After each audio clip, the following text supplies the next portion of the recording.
Hello everyone बच्चे, हम trigonometric series start किए थे। आज हम आपको पढ़ाएंगे ट्रिगोनोमेट्रिक इक्वेशन। ठीक है, टॉपिक आज का क्या है बच्चे? Trigonometric equation. ठीक, तो सबसे पहले हम लोग समझें कि ट्रिगोनोमेट्रिक इक्वेशन क्या होता है, तब बच्चे हम लोग है ना कैसे उसका सॉल्यूशन निकालेंगे, कितने तरह के सॉल्यूशन होते हैं उसका हम डिस्कशन करेंगे। तो टॉपिक का नाम है ट्रिगोनोमेट्रिक इक्वेशन। ट्रिगोनोमेट्रिक इक्वेशन, ठीक है। तो सबसे पहले हम लोग समझे इक्वेशन क्या होता है, रूट्स क्या होते हैं, जीरोज क्या होता है, सॉल्यूशन क्या होता है। तो बच्चे इक्वेशन के बारे में मैंने डिस्कस किया था। इक्वेशन का मतलब आप समझ में आता है कि बच्चे relation between variable and constant, जिसमें हम लोग वेरिएबल का कुछ फिक्स वैल्यू और वैल्यूज उसको सेटिस्फाई करता है वो रूट्स कहलाता है, और जो सिस्टम हमारा कहलाता है इक्वेशन कहलाता है। बहुत सारे इक्वेशंस आ जाते हैं तो कहलाता है सिस्टम्स ऑफ इक्वेशन। ठीक है बच्चे, ओके। तो ट्रिगोनोमेट्रिक इक्वेशन की बात करते हैं बच्चे। यहाँ से हम लोग देखें, ये हमारा sine theta is equal to 0, ये कहलाता है ट्रिगोनोमेट्रिक इक्वेशन। मतलब दोनों साइड होना चाहिए, left hand side and right hand side. तो बच्चे हम ऐसा करते हैं, ये कोऑर्डिनेट एक्स, ये थीटा, ये y, OB जो होगा बच्चे root under x square plus y square. Triangle OAB बच्चे साइन थीटा क्या होगा? P/H, इसे H मान लेते हैं, हाइपोटेनस ये होगा। अब बात करते हैं इफ साइन थीटा क्या हो जाए? 0। ये तभी पॉसिबल होगा जब y 0 होना चाहिए। देखो बच्चे, ये हमारा रिवॉल्विंग सेगमेंट है जो रिवॉल्व कर रहा है एक्स वाई प्लेन में, ठीक है। और y0 कहाँ होता है बच्चे? यह होता है y0, यहाँ x0। y0 ऑलवेज कहाँ होगा? ऑन द एक्स एक्सिस, ठीक है। एक्स एक्सिस से y कोऑर्डिनेट 0 होगा। उसके करस्पॉन्डिंग देखो बच्चे, थीटा हमें क्या मिलेगा? थीटा या तो मिलता बच्चे, यहाँ देखो 0 होता तो 0 रेडियन मिलता। थीटा हमें क्या मिलता है? 0 रेडियन। यहाँ घूम के आता तो पाई रेडियन, फिर यहां घूम के आता है 2 पाई रेडियन। देखो बच्चे, ये जो हमें थीटा मिल रहा है ये एक सीक्वेंस बना रहा है, एपी में मिल रहा है। जब हम एंटी क्लॉकवाइज रोटेशन किए तो थीटा हमें मिल रहा है 0 radian, pi radian, 2 pi radian. अगला क्या होता? फिर एक यहां से स्टार्ट करता है, यहां चलाता सेकंड रोटेशन में 3 पाई रेडियन। अगला क्या होता? 4 पाई रेडियन। देखो ये एपी में बढ़ते जा रहा है, और लास्ट हम लोग इसको लास्ट हम देखें तो n पाई रेडियन। n क्या है? नेचुरल नंबर, ठीक है। जब ये रोटेशन एंटी क्लॉकवाइज में किया तो हमें मिला है थीटा जो है ये मल्टीपल है किसका? पाई रेडियन का। अगर क्लॉकवाइज होता बच्चे तो यही हमारा क्या हो जाता? निगेटिव एंगल हो जाता। दैट इज यहां पे -0 + 0 तो कोई मतलब ही नहीं है। -Pi radian, -2 pi radian, -n pi radian. दो सेट ऑफ सॉल्यूशन मिल रहा है। एक तो मिल रहा है 0 से लेके n पाई रेडियन, दूसरा मिल रहा है -0 से लेके -n पाई रेडियन। इसी को हम लोग सिंगल फॉर्म में क्या लिखेंगे?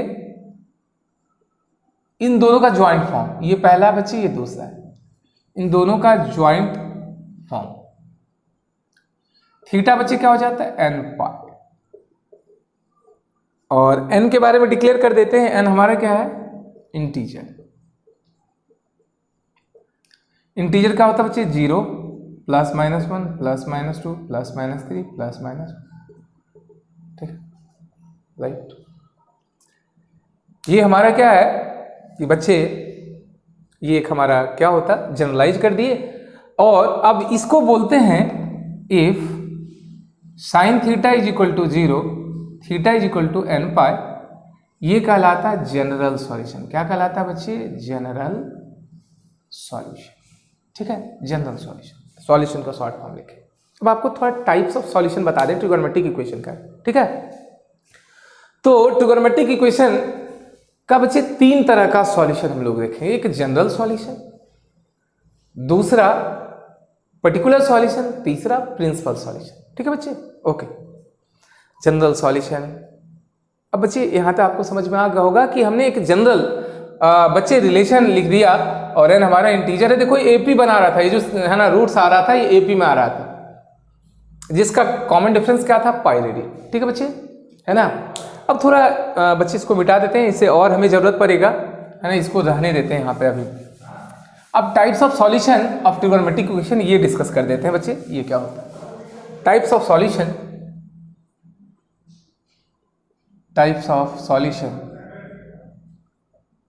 Of trigonometric equation.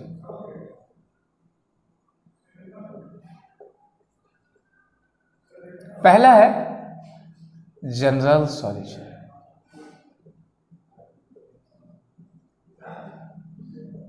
Particular solution, principal solution. ठीक है बच्चे, तीन तरह का सॉल्यूशन बच्चे मिलेगा। जनरल सॉल्यूशन बच्चे हमने देखा कि एक जनरल टर्म, जैसे एपी का जनरल टर्म होता है बच्चे कि जनरल रूल हम निकाल लेते हैं, वो जनरल सॉल्यूशन कहलाता है। जनरल सॉल्यूशन क्या हुआ कि हम लोग क्या करेंगे कि पैटर्न का उसका जो रूट्स होगा, अब देखो सॉल्यूशन कहते हैं किसे हैं, थोड़ा सा ये देख लीजिए, तो वैसा वैल्यू और values of variable which satisfy the condition और कंडीशंस ऑफ द इक्वेशन, वो सारा वेरिएबल का वैल्यू और वैल्यूज जो कंडीशन ऑफ इक्वेशन या इक्वेशंस को सेटिस्फाई करे। सिस्टम्स ऑफ इक्वेशन की बात कर लेंगे जिसमें हमें एक से ज़्यादा इक्वेशन आ जाएगा, तो वो सेट ऑफ सॉल्यूशन और ग्रुप ऑफ सॉल्यूशन क्या कहलाता है, उसका सॉल्यूशन कहलाता है, जो सेटिस्फाई करे। इसी का नाम जीरोज भी बोलते हैं, रूट्स भी बोलते हैं, सबका मतलब एक ही है ना। रूट्स बोले, सॉल्यूशन बोले, जीरोज बोले, बच्चे सबका मतलब एक ही है, जो उसके कंडीशन को सेटिस्फाई करे बच्चे, जो है ना इक्वेशन के कंडीशन और कंडीशंस को सेटिस्फाई करे। कंडीशन बच्चे एक से ज़्यादा हो जाएगा तो दो कंडीशन वहाँ पे लग रहा जाएगा, दो से ज़्यादा हो जाएगा तो वहाँ पे हम लोग कंडीशंस की बात करेंगे। ठीक है बच्चे, तीन तरह का सॉल्यूशन होगा। जनरल सॉल्यूशन की बात तभी हम लोग करेंगे जब हमारा एक जनरल पैटर्न मिल जाएगा। ठीक है, पर्टिकुलर सॉल्यूशन क्या रहेगा कि एक इंटरवल दिया रहेगा, we have given fix interval of a and b, interval दिया रहेगा बच्चे, थीटा हमें ए से बी के बीच लाई करेगा, ए और बी फिक्स रहेगा, इट विल बी फिक्स्ड। और प्रिंसिपल सॉल्यूशन में बच्चे थीटा हमारा ये रहता है 0 से 2 पाई, कभी इक्वलिटी रहेगा कभी नहीं रहेगा, कोई दिक्कत नहीं है। तो यहाँ पे हमारा क्या रहता है कि थीटा का इंटरवल फिक्स रहता है 0 से, दैट इज 1 कंप्लीट रोटेशन। ठीक है, अब देखो हम लोग यहाँ पे समझाते हैं इसको ट्रेन के टर्म में, जो ट्रिगोनोमेट्रिक इक्वेशन है बच्चे उसको समझाते हैं ट्रेन के टर्म में। हमारे पास देखो क्या होगा, यहाँ पे 6 ट्रेन रहेगी और इस 6 ट्रेन का स्टॉपेज और स्पीड की बात करेंगे। तो अभी हमने देखा था साइन ट्रेन के बारे में कि साइन ट्रेन कहाँ कहाँ रुकेगी, उसका स्टॉपेज का हमें पैटर्न पता चल गया कि अब ये जो ट्रेन है साइन हमने ट्रेन लिया, तो बच्चे इसको रुकने के लिए जो एंगल होना चाहिए 0 रेडियन होना चाहिए, पाई रेडियन होना चाहिए, 2 पाई रेडियन होना चाहिए। इट मीन्स 2 कंसेक्यूटिव जो स्टेशन है उसके बीच का जो डिस्टेंस होना चाहिए एंगल के टर्म में, वो पाई रेडियन होना चाहिए। ठीक है बच्चे, ओके, इसको मिटा देते बच्चे। तो ये हमने देखा 3 तरह का सॉल्यूशन देखेंगे, general solution, particular solution, principal solution. Particular solution का ही एक स्पेशल केस है प्रिंसिपल सॉल्यूशन। ठीक है बच्चे, ओके, आगे बढ़ते हैं बच्चे। अब बच्चे ध्यान देना, हमने यहां पे बात किया साइन ट्रेन के बारे में, जब ये 0 हो जाए तो थीटा हमें मिल गया बच्चे n पाई। सिमिलरली अगर बात करें यहां साइन 2 थीटा, बच्चे देखो ट्रेन में क्या होता है कि इंजन भी होती है, तो एक और डब्बा भी होता है, तो जहां इंजन रुक गया ट्रेन रुक जाती है। ठीक है, तो यहाँ 2 थीटा की बात करेंगे, और ये ट्रेन तो वही है साइन, तो यहाँ 2 थीटा किसके बराबर हो जाता है, n pi, that is theta बराबर क्या होना चाहिए, n पाई बाय 2 होना चाहिए। सब में लिखेंगे n हमारा क्या बच्चे इंटीजर है, क्योंकि ट्रेन अप में भी आती है डाउन में भी जाती है। अप हमने माना एंटी क्लॉकवाइज, तो डाउन क्या होता है, क्लॉकवाइज। ठीक है बच्चे, इंटीजर हमने लिखा।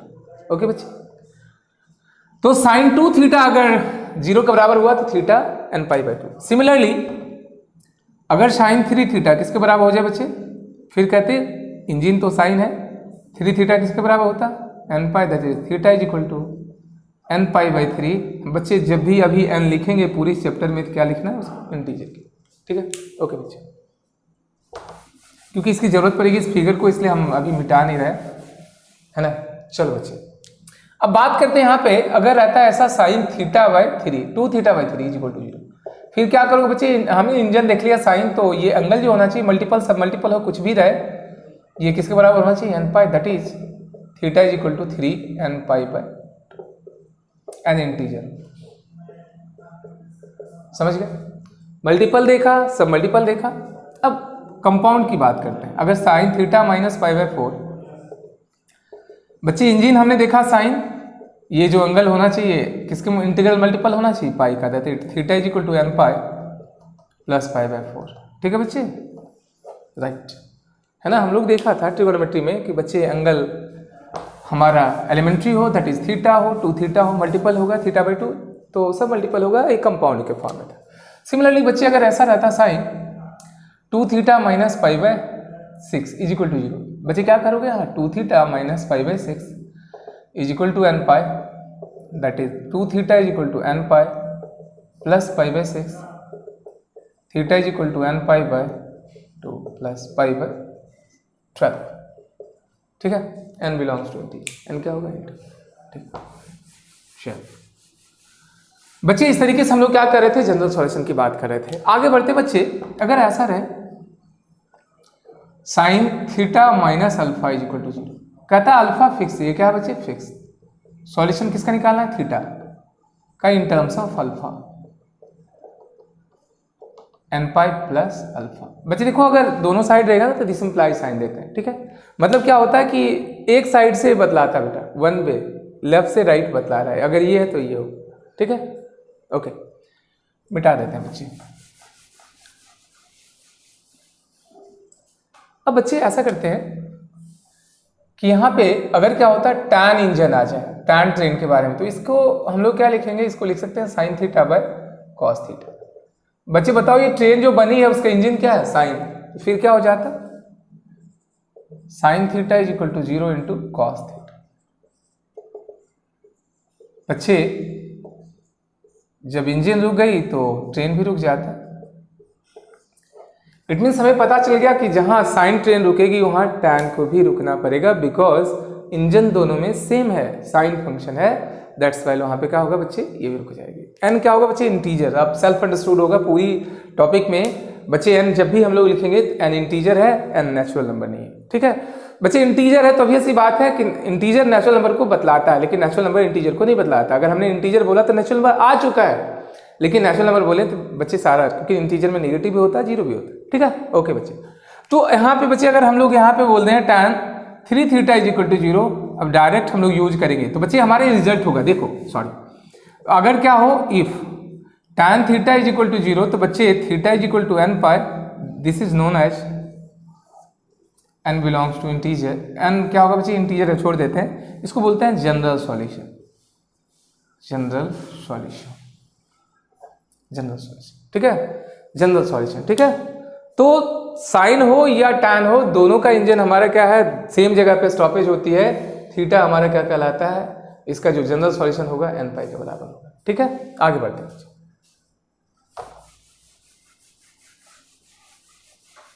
अब मल्टीपल सब मल्टीपल तो खुद आ ही जाएगा। जैसे बच्चे मान लो यहाँ पे रहता है tan theta minus pi by 6 is equal to, if this implies that theta minus pi by 6 is equal to n pi, theta is equal to n pi plus pi by 6, n क्या होगा integer, सब में integer. ठीक है बच्चे, okay.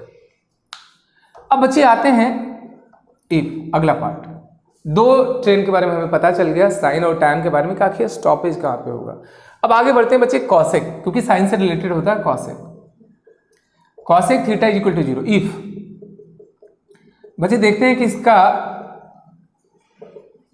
Engine कहां से बना सकते हैं, तो 1 इज इक्वल टू क्या मिला, 0 इंटू साइन थीटा। बच्चे 1 बराबर 0 पॉसिबल है क्या, नॉट पॉसिबल। बच्चे ऐसा पॉसिबल नहीं है। ठीक है, मतलब क्या हुआ कि जो कॉसेक थीटा ना कभी रुकती ही नहीं है, ये जो ट्रेन है सुपर फास्ट है, हमेशा चलते रहती है, कुछ कुछ ऐसी चीजें होती है ना जो कभी नहीं रुकती है ना, जैसे टाइम है, कभी रुकती है, कभी नहीं रुकती, चलती रहती है ऑलवेज। वैसे बच्चे कॉसेक जो ट्रेन है बच्चे, ये कभी रुकती नहीं है, इसलिए इसका अगर कहा जाए कि कॉसेक थीटा 0 हो जाए तो आंसर क्या होता है, नॉट पॉसिबल, ये पॉसिबल नहीं है। कॉसेक थीटा कभी भी बच्चे 0 के बराबर नहीं होगा, सावधान रहना। तो हमारे पास एक ट्रेन के बारे में पता चल गया कि ये कभी भी 0 के बराबर नहीं होगा, पहला रिजल्ट। बच्चे काफ़ी यूज होता है, कभी पूछा जाता है कि कॉसेक थीटा कभी हो सकता है 0, कभी नहीं बच्चे, कभी नहीं 0 होगा। 0 और भी देखेंगे इसका रेंज क्या होगा, मैक्सिमम मिनिमम। अभी इस टॉपिक में हम करेंगे कि आखिर कैसे ट्रिगोनोमेट्रिक फंक्शन का मैक्सिमम मिनिमम निकालते हैं। ठीक है बच्चे, इसी टॉपिक में कंक्लूड करेंगे। राइट, अब बच्चे तो दो ट्रेन के बारे में पता चला जो कि रुकती है, टैन और साइन, लेकिन कॉसिक नहीं रुकती है। अब बात करते हैं इस फिगर पे, फिर चले आते हैं क्योंकि हमें जरूरत है कॉस का। बच्चे बताओ from triangle OAB cos theta, बच्चे बताओ कॉस थीटा क्या होगा, बेस बाय हाइपोटेनस, हाइपोटेनस बच्चे root under x square y, ठीक है, cos theta base by hypotenuse, ठीक है। अब इसे हमें रोकना है, इफ कॉस थीटा क्या हो जाए बच्चे 0, दैट इज इसको 0 करते ही कब पॉसिबल होता,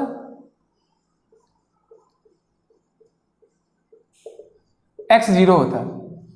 x 0 कहाँ होता है बच्चे बताओ, y एक्सिस पे, x 0 होता है y एक्सिस पे, मतलब इसको घूम के कहाँ जाना चाहिए, y एक्सिस जाना चाहिए। इस केस में हमें थीटा जो मिलता बच्चे, मतलब इसको 0 करना है, cos थीटा इक्वल टू 0, और यहाँ से हमें मिला x 0 होना चाहिए। कब पॉसिबल होता, जब पहली बार हमें क्या होता, अगर एंटी क्लॉकवाइज में घूमता, अप में ट्रेन आती तो π/2 रेडियन होता, तब ये x 0 हो जाता, ठीक है, π/2 रेडियन।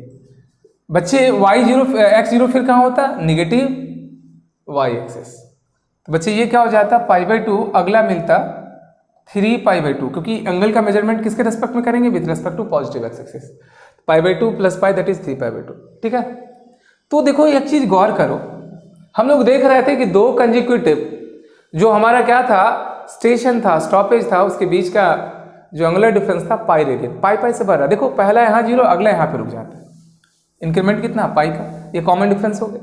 आगे फिर पाई जोड़ेंगे तो ये किसके बराबर होता है, 5π/2, पाई जोड़ेंगे कॉमन डिफरेंस पाई हो गया। देखो कोएफिशिएंट जो इसका मिल रहा है ऑड मल्टीपल ऑफ π/2, ऑड 1 3 5, अगला क्या आना चाहिए बताओ इस पैटर्न के अकॉर्डिंग, 7, बढ़ते जा रहे, गौर करना बच्चे। हमने देखा साइन ट्रेन के बारे में, तो वहां पे इंटीग्रल मल्टीपल ऑफ पाई मिल रहा था, यहाँ पे इंटीग्रल मल्टीपल ऑफ π/2 मिल रहा है, ऑड इंटीग्रल मल्टीपल ऑफ π/2, ठीक है बच्चे। इसी तरीके से अगर देखेंगे तो हमारा ऑड कैसे इंटीजर लेते हो, 2n + 1 या 2n - 1, n इंटीजर है। जब ये कैसे घूमेगा, एंटी क्लॉकवाइज, जब ये एंटी क्लॉकवाइज घूमेगा दैट इज प्लस एंगल, तो हमें ये सारे ग्रुप ऑफ एंगल्स मिल रहा था। बच्चे ऐसे भी तो ट्रेन आ सकती है, ऐसे भी जब यहाँ आती तो बच्चे यहाँ पे पहला इससे जो x 0 मिलता कहाँ पे, y एक्सिस पे मिलता ना, तो ये हमें मिला in anticlockwise sense, anticlockwise. In clockwise -π/2, -3π/2, -5π/2, इस तरीके से बढ़ते जाता है, और लास्ट मिलता नेगेटिव ऑफ 2n + 1 × π/2। हम दोनों ग्रुप को एक साथ लिखना चाहते हैं, ये भी सीक्वेंस, ये भी सीक्वेंस, ठीक है, दोनों को एक साथ लिखना चाहते हैं, क्योंकि बच्चे आपको पता है इंटीजर या तो पॉजिटिव होता है या निगेटिव होता है, ठीक है। इस दोनों को अब मिटा देते हैं, अब कहानी खत्म इसकी, है ना। बस यही था बच्चे, हम लोग साइन और कॉस का निकाल लेते हैं, क्योंकि हमने बताया था कि साइन और कॉस को फंडामेंटल ट्रिग्नोमेट्रिक रेशियो बोलते हैं, और सारा हम लोग क्या होता है, डिराइव होता है, इट मीन्स जिसकी डेरिवेशन इन्हीं दोनों के मदद से होता है। तो बच्चे दोनों का joint form, joint form of first and second, theta बराबर क्या हो जाता, 2n + 1 × π/2, n क्या होगा, इंटीजर होगा, n होगा इंटीजर, ठीक है, n इंटीजर, ठीक। तो बच्चे दोनों का ज्वाइंट फॉर्म हमने ऐसा लिख दिया, n बिलोंग्स टू इंटीजर या n शुड बी इंटीजर। ये हमें अब ये रिजल्ट हो गया बच्चे, if cos theta is equal to 0, theta is equal to क्या होता है, 2n + 1, this is the general solution. अभी जनरल निकाले बच्चे, फिर आएंगे पर्टिकुलर, फिर प्रिंसिपल। प्रिंसिपल तो बहुत आसान होता है, 0 से 2π के बीच में जितने 1 कंप्लीट रोटेशन में एक बार पूरा फेरा लगा लेगा, है ना, आपका ट्रेन, मतलब जाके जिस डेस्टिनेशन से चला फिर आ जाएगा। मान लो बच्चे दिल्ली से ट्रेन चली, और बच्चे वो आपका क्या है, रांची के लिए है, फिर दिल्ली से रांची आएगी, रांची से फिर क्या होगा, दिल्ली चली जाएगी, तो वो 1 कंप्लीट रोटेशन होगा। जैसे दिल्ली से क्या हुआ, कोलकाता के लिए चलिए, कोलकाता से फिर वहाँ पे चली जाएगी, दिल्ली से मुंबई गई, मुंबई से फिर वहाँ चली गई, तो एक कंप्लीट रोटेशन बोलता है।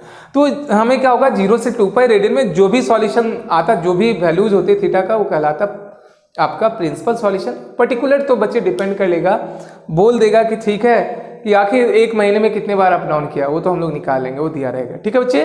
तो हमें कॉस का पता चल गया कि कॉस इंजन अगर 0 होगा तो उसके लिए एंगल जो होना चाहिए बच्चे वो क्या होना चाहिए, odd multiple of pi by 2, और साइन को 0 होने के लिए मल्टीपल ऑफ पाई होना चाहिए। बस इतना कंसेप्ट हमें पता होना चाहिए, इस पर आसानी से काम कर लेते हैं। तो बच्चे ध्यान देना। फिर आगे बढ़ते हैं कि बच्चे ट्रेन का तभी इंपॉर्टेंस होता है जब कुछ डब्बा हो, कुछ इंजन भी होना चाहिए, तभी। इंजन तो एक ही होता है, कभी कभी 2 डबल इंजन भी होता है, नो प्रॉब्लम।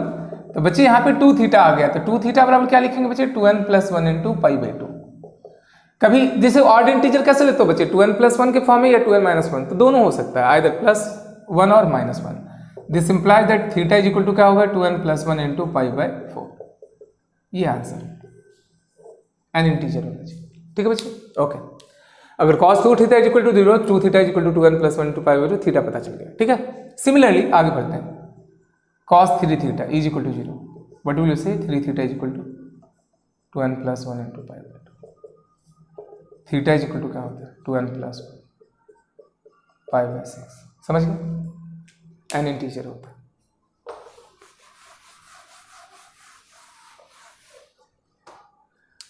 बच्चे अगर ऐसा रहता cos theta minus pi by 4 is equal to, if theta minus pi by 4 बच्चे किसके बराबर होता है, 2n + 1 into pi by 2। Theta is equal to 2n + 1 into pi by 2 plus pi by 4, ठीक है बच्चे, समझ गए, ओके। अब बच्चे आगे बढ़ते हैं। 4 ट्रेन के बारे में हमें पता चल गया, स्टॉपेज के बारे में। 4 में हमारा साइन आया था, टैन आया था, कॉसेक। कॉसेक रुकती नहीं, कभी रुकती नहीं, कभी 0 नहीं होती है ना। साइन रुकी, टैन रुकी, कॉस भी रुकी। अब बच्चे देखते हैं कि कॉस वाला कहाँ कहाँ ये इंजन लग सकता है। कॉट में लगेगा, देख लेते। If cot theta is equal to 0, that is, इसे क्या लिखते हैं, cos theta by sine theta. फिर आ गया बच्चे cos theta is equal to 0, theta is equal to 2n + 1 into पाई,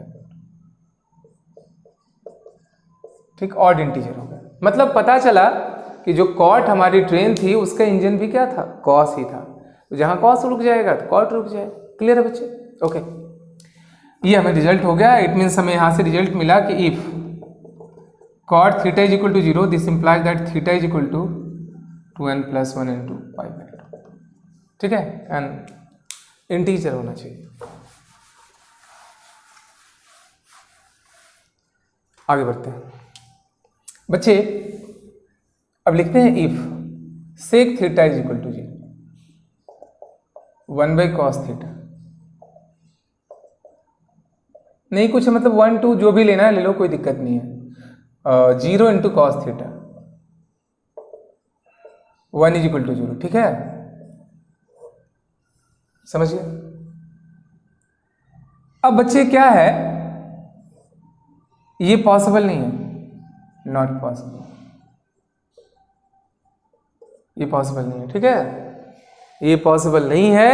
तो हमारे पास पता चल गया कि हमारे पास 6 ट्रेन था, आउट ऑफ 6 4 तो स्टॉपेज है, 4 रुकती है, चलती भी है।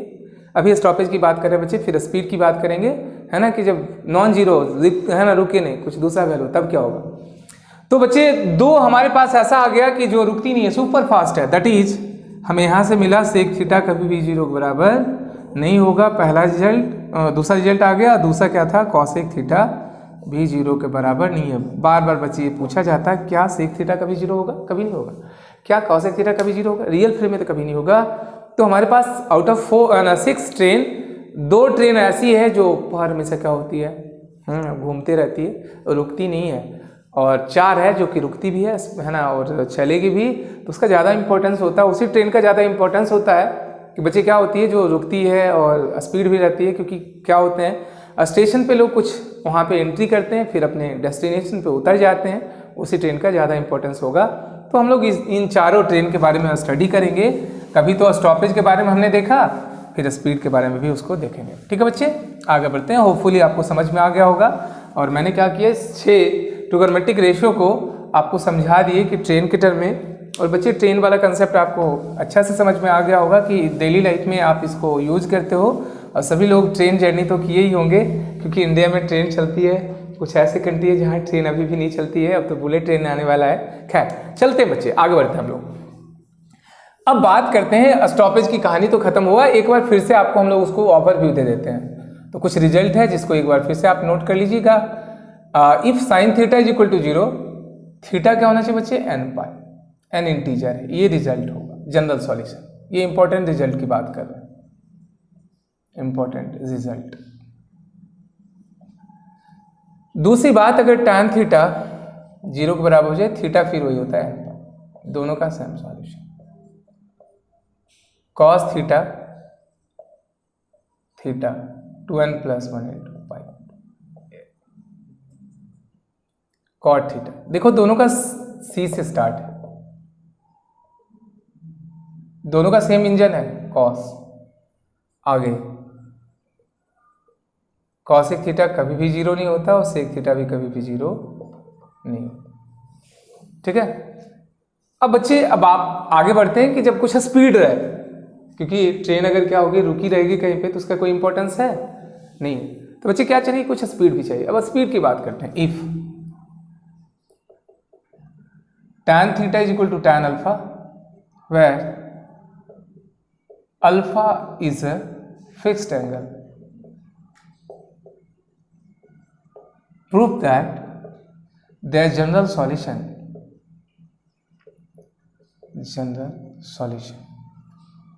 theta is equal to n pi plus n integer है बच्चे, n क्या है, इंटीजर, ठीक है। प्रूफ करते हैं इसको, ये रिजल्ट होगा आगे चल के प्रूफ।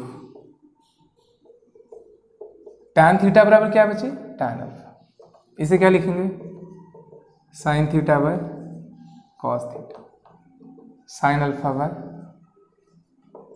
क्रॉस मल्टीप्लिकेशन,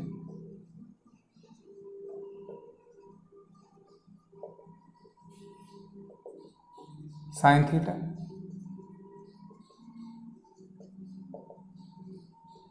बच्चे किसका फॉर्मूला बताओ, sin a माइनस b, ठीक है ना, sin a into cos b minus cos a sine b, sin a minus b का फॉर्मूला। इंजन क्या मिला बच्चे बताओ,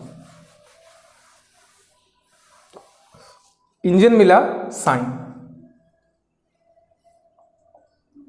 theta minus alpha must be क्या आना चाहिए, एन पाई,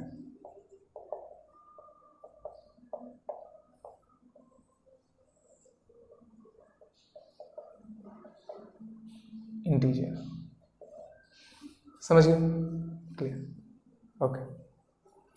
तो ये अब रिजल्ट हो गया बच्चे, तो हमारा क्या हो गया, ये रिजल्ट है tan थीटा बराबर tan अल्फा, थीटा बराबर क्या होता है, एन पाई, ठीक है। हम लोग इसको एज ए रिजल्ट लेंगे।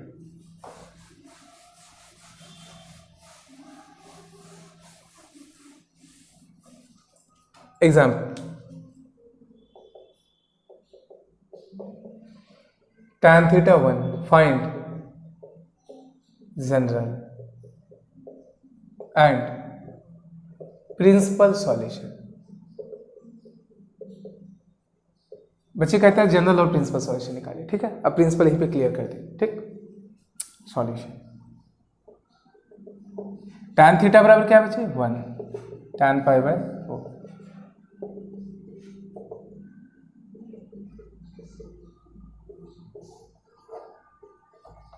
ये हो गया इसका जनरल सॉल्यूशन, ठीक है। एन इंटीजर होता है, समझ गए। अब बच्चे ध्यान देना, है ना, प्रिंसिपल सॉल्यूशन जो कहता था कि वो सारा ग्रुप ऑफ वैल्यूज जो 0 से 2 पाई के बीच लाई करे। तो प्रिंसिपल कैसे निकालेंगे इसका बच्चे, फॉर प्रिंसिपल